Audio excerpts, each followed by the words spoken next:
Hello friends, कैसे हैं आप सभी लोग। आई होप सभी लोग अच्छे होंगे। तो मैं आप लोगों का स्वागत करती हूँ मेरे चैनल पे।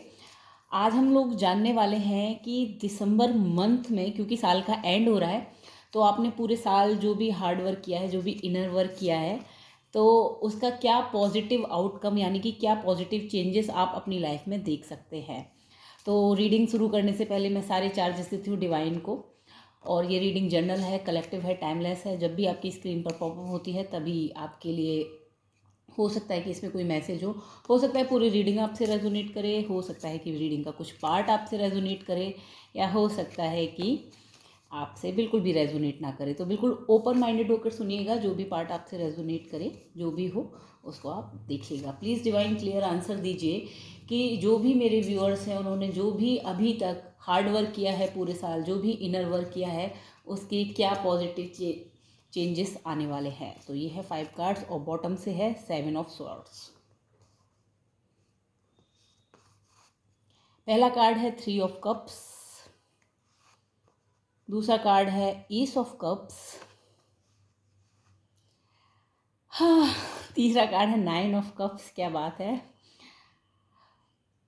चौथा कार्ड है 8 of pentacles and 8 of swords. तो जो भी आपने हार्ड वर्क किया है उसमें, उसके बदले आपको क्या पॉजिटिव चेंजेस अपने अंदर देखने को मिलेंगे वो मैं आपको बताती हूँ। 3 ऑफ कप्स यानी कि आप अपनी लाइफ में बैलेंसिंग को महसूस करेंगे और आपकी इंट्यूशंस बताएंगी कि आपको किस तरह अपनी लाइफ में बैलेंस होना है। ये 3 ऑफ कप कार्ड से यानी कि आपको क्लियर मैसेज आ रहा है। जो बैकग्राउंड आप देख रहे हैं और ये जो 3 लड़कियां देख रहे हैं, तो आपकी इंट्यूशन जो है, जो भी आपने इनर वर्क किया है, आपकी इंट्यूशन शार्प हो रही हैं और आपको बता रही हैं कि आपको किस तरह से बैलेंस करते हुए लाइफ में डिसीजन लेने हैं। देन दूसरा जो है वो है ईस ऑफ कप्स यानी कि न्यू अपॉर्चुनिटीज़ आपकी लाइफ में आ रही हैं। और जैसा आप इसमें देख पा रहे हैं कि आपका जो इनर ग्लो, आपने जो भी हार्ड वर्क किया है, वो अब आउटर साइड में साइन होना स्टार्ट हो चुका है। यानी कि अभी तक जो आप साइलेंटली अपने आप में हीलिंग कर रहे थे, अपनी इश्यूज़ को रिजॉल्व कर रहे थे, वो सारी की सारी चीज़ें अब आपके मेटलिस्टिक वर्ल्ड यानी कि आपकी आउटर लाइफ में भी सरफेस होने लगी हैं। जैसा आप अगर अपने आप से आप सेल्फ लव कर रहे थे, तो लोग भी अब आपको प्यार देने की कोशिश करेंगे, आपको जताने की कोशिश करेंगे कि दे केयर अबाउट यू। अगर आप अपनी सेल्फ वर्थ के लिए आपने बहुत ज़्यादा इनर वर्क किया है, अपने अंदर जो भी इश्यूज़ थे, जो फियर्स थे, ट्रॉमास थे, उनको रिलीज़ करके अपनी सेल्फ वर्थ करना सीखे हैं, तो आपको सामने से रिस्पेक्ट भी मिलेगी। तो ये एस ऑफ कप्स एक न्यू बिगनिंग की जो है आपको यहाँ पर वो दे रहा है, एक अवार्ड जो है आपको दिया जा रहा है कि जो भी आपने इनर वर्क किया है, अब उसका रिजल्ट आप अपने आउटर लाइफ में देखने वाले हैं। देन 9 ऑफ कप्स, ये एक ऐसी एनर्जी है जो अबंडेंस को अट्रैक्ट कर रही है। यानी कि जो भी आपने इमोशंस को, कप्स की एनर्जी बेसिकली इमोशंस को दिखाती है कि जो भी आपने अपना इमोशनल हीलिंग किया है और जो भी ट्रिगरिंग वगैरह थी, आपने अपने इमोशंस को कंट्रोल करना सीखा है, कहाँ पर ओवर गिविंग है वहाँ पे बाउंड्रीज लगानी सीखी है, तो आपसे कहा जा रहा है कि इसका जो आपको रिजल्ट मिलने वाला है, इस पूरे साल जो आपने इमोशनल ब्लॉकेजेस को कंट्रोल करने की कोशिश की है, उनको हील करने की कोशिश की है, तो अब ये आपको सारे के सारे कप्स भर भर के मिलने वाले हैं। चाहे वो अबंडेंस की फील्ड में हो, चाहे लव की फील्ड में हो, करियर हो, विजडम हो, नॉलेज हो, इस तरह से सारे के सारे कप्स आपके भरने वाले हैं। जो भी विश फुलफिलमेंट का ये कार्ड बात कर रहा है कि जो भी चीज़ें आपने अभी तक गंवाई थी या जो ब्लॉक्स आप महसूस कर रहे थे इनर वर्क के टाइम पे, सपोज दैट आप मनी ब्लॉक बहुत ज़्यादा फील कर रहे थे कि आपका पैसा कहीं रुक गया है, तो जैसे जैसे आपने अपनी इनर हीलिंग की है, तो उसके बाद आपके लिए एज अ गिफ्ट आ रहा है ये 9 ऑफ कप्स। यानी कि जो भी ब्लॉक्स वहाँ पर थे अब वो हटाए जा रहे हैं यूनिवर्स के द्वारा।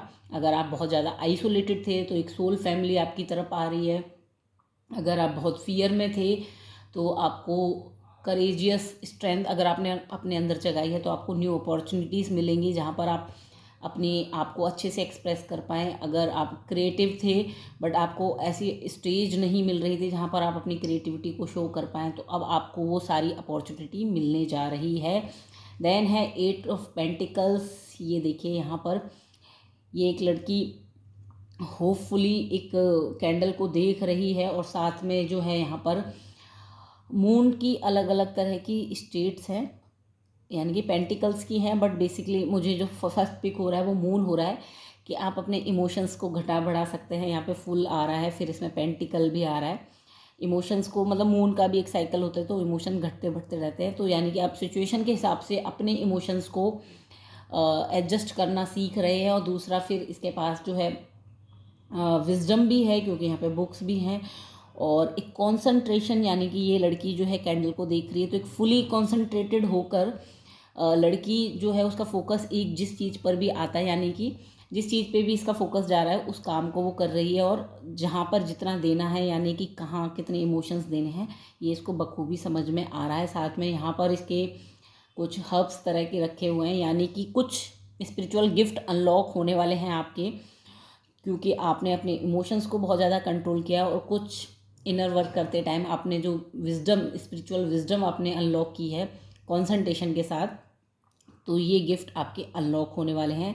कुछ सोल गिफ्ट डेफिनेटली अपनी इनर हीलिंग के बाद आप इस मंथ में अट्रैक्ट करने वाले हैं। देन 8 ऑफ सॉर्ड्स, यहाँ पर ये दिख रहा है कि ये जो लड़की है बिल्कुल ब्लाइंड है और जकड़ी हुई है, और ये एक मिरर में दिख रहा है इस लड़की को। तो हो सकता है कि आप यहाँ पर कुछ जो चीज़ें आपने अपने पास्ट में जो है रिलीज़ की हो, जिनमें आप बंधे थे, तो अब आप क्लियरली अपने पैटर्न्स देखने वाले हैं। अपने इनर वर्क के जरिए आप समझने वाले हैं कि कौन आपकी एनर्जी को, जो कौवे हैं यहाँ पे, क्रो जो हैं, वो आपकी एनर्जी वैम्पायर आप कह सकते हैं।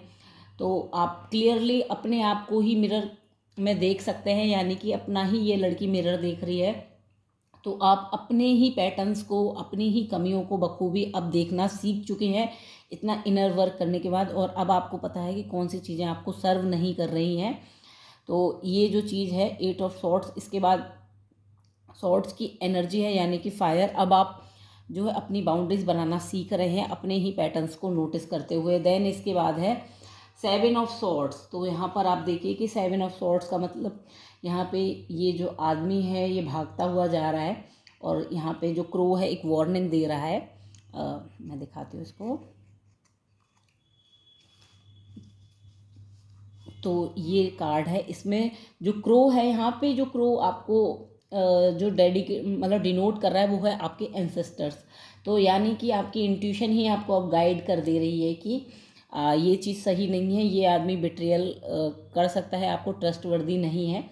तो आपके एंसेस्टर से आपको प्रोटेक्शन मिल रहा है, ये आपको बताया जा रहा है। जो भी आपने हीलिंग की है यहाँ से बैलेंसिंग, उसके बाद आपने बैलेंसिंग आ रही है आपकी लाइफ में, न्यू बिगनिंग आ रही है आपकी लाइफ में, अबंडेंस आ रही है, इमोशनल कंट्रोल आ रहा है, प्लस स्पिरिचुअल गिफ्ट अनलॉक हो रहे हैं।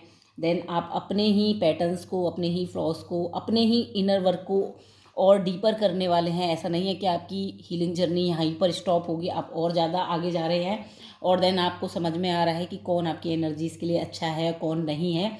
इवन आपके एंसेस्टर्स का प्रोटेक्शन आपको मिल रहा है। तो ये जो चीज़ें हैं, ये सारी की सारी चीज़ें आपको दी जा रही हैं जो एज अ गिफ्ट यूनिवर्स की तरफ से, कि जो भी आपने इनर वर्क किया है पूरे साल, डीप हीलिंग की है, तो दिसंबर मंथ और इवन उसके बाद भी आपकी ये सारे जो स्पिरिचुअल गिफ्ट हैं और ये सारे चेंजेस जो हैं आपकी लाइफ में आने वाले हैं। यहाँ पे 7 ऑफ सॉर्ड्स के बाद यहाँ पे वेंट्स की एनर्जी है। तो आप सीधे सीधे देख सकते हैं। तो यहाँ पर ये आदमी गिरते पड़ता एक ही है या एक ही आदमी के मल्टीपल वर्जन ले लीजिए, और ये गिरते पड़ते हुए ऊपर जगल करते हुए बट ऊपर की तरफ ही जा रहे हैं। तो ये ओवरऑल इस पूरी की पूरी रीडिंग का समरी है कि हीलिंग जर्नी आपकी स्टॉप नहीं हुई है, आप कंटिन्यूसली ग्रो कर रहे हैं, और इवन आप फॉल होने के बाद उठ रहे हैं, चढ़ रहे हैं और ऊपर ही ग्रो करते हुए जा रहे हैं। और ये आदमी यहाँ लाइट की तरफ जाता हुआ दिख रहा है। तो आपकी हीलिंग जर्नी अभी और डीपर होने वाली है, और आप तैयार हो जाइए। जितना आप डीप वर्क करेंगे यूनिवर्स आपको उतने ही अच्छे गिफ्ट देने वाला है। 8 ऑफ पेंटिकल्स, 9 ऑफ कप्स, यानी कि आप इमोशंस में मास्टरी करने वाले हैं, अपने इमोशनल कंट्रोल सीखने वाले हैं। इवन अबंडेंस को भी आप अट्रैक्ट कर रहे हैं, एंड अपनी फायर यानी कि शेडोज़ पे भी आप काम कर रहे हैं। और आपको एक विजडम आ रही है कि कौन आपके लिए अच्छा है, किसकी एनर्जी आपके लिए अच्छी है, कौन आपकी लाइफ में रहना डिज़र्व करता है, कौन नहीं करता। और इवन आपको ये भी समझ में आने लगा है कि एनर्जी को प्रिजर्व कैसे करें, एनर्जी लीकिंग से बचना है और एनर्जी वैम्पायर्स को अपनी लाइफ से दूर रखना है। आई होप कि आपको ये रीडिंग अच्छी लगी हो। अगर अच्छी लगी हो, रेजोनेट की हो, तो प्लीज़ कमेंट में ज़रूर बताइएगा और लाइक शेयर सब्सक्राइब कीजिएगा। Thank you.